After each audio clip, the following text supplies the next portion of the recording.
There's an awkward problem I see in video nowadays, and that's as technology makes production cheaper and easier, creators are being asked to do more and more to become essentially Swiss Army knives. You're not just an editor, you have to be a producer, shooter, audio mixer, compositor, animator, photographer, gaffer, writer, and social media manager. Skills that you're supposed to learn without a teacher while holding down a full-time job.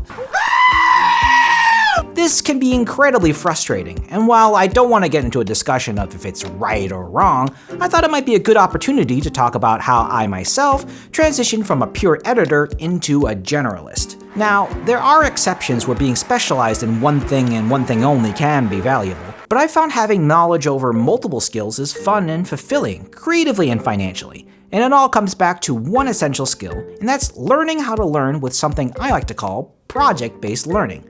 We'll go over what it is, how it works, and how I applied it to my career. So, what is project-based learning? Well, it's the idea of creating small projects that you can incorporate things you want to learn with your existing skills. Often what this looks like is following a tutorial and then modifying a few parameters to make something unique, or even copying a piece of art or video until your project looks identical to the reference. It seems simple enough, and many of us unintentionally do this already, but do you know why this is much more effective than, say, reading an entire book on After Effects and then trying to use the program? Well, there are a few reasons. First, what we're doing is active learning. It's almost impossible to go on autopilot on a project that requires you to think and solve problems, and I found that there's nothing like having to use your tools and context to really cement things in the old noggin. If you've ever had to teach someone how to play a board game, it's sort of the same concept. Oftentimes it's a lot quicker just to show a game in action and refer to the rules when you need to, rather than reading through all the instructions and trying to remember them in abstraction. Why separate memorization and application when you can do both at the same time? The second reason projects are so effective for learning is that you can limit the scope and difficulty of what you have to remember.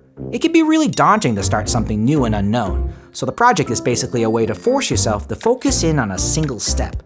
So maybe you're not ready to shoot a 2-hour movie project. Why not shoot a short film, or a scene, or maybe just take photos and work on your composition skills first? Lots of ways to break a project scope down to fit the time and abilities you have on hand. The third benefit is that it creates creative muscle memory through volume. This might be the biggest upside because there will come a period where it seems incredibly difficult to level up. But because we're focusing in on a single project, you can grit down and metaphorically just put one foot in front of the other, trusting in that muscle memory and the process that you've used dozens of times. I have to warn you though, your first pieces of work will be crappy. You don't have to share these with the world, but you should be excited if they stink, because it means you have taste and the ability to self-evaluate.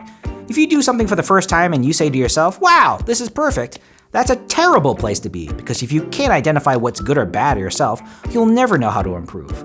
Now, there's this amazing video I'll link below from Daniel Sachs on Ira Glass musing about the gap between the work you create as a beginner and your tastes, and I wholeheartedly agree that the only way forward is to create a lot of work.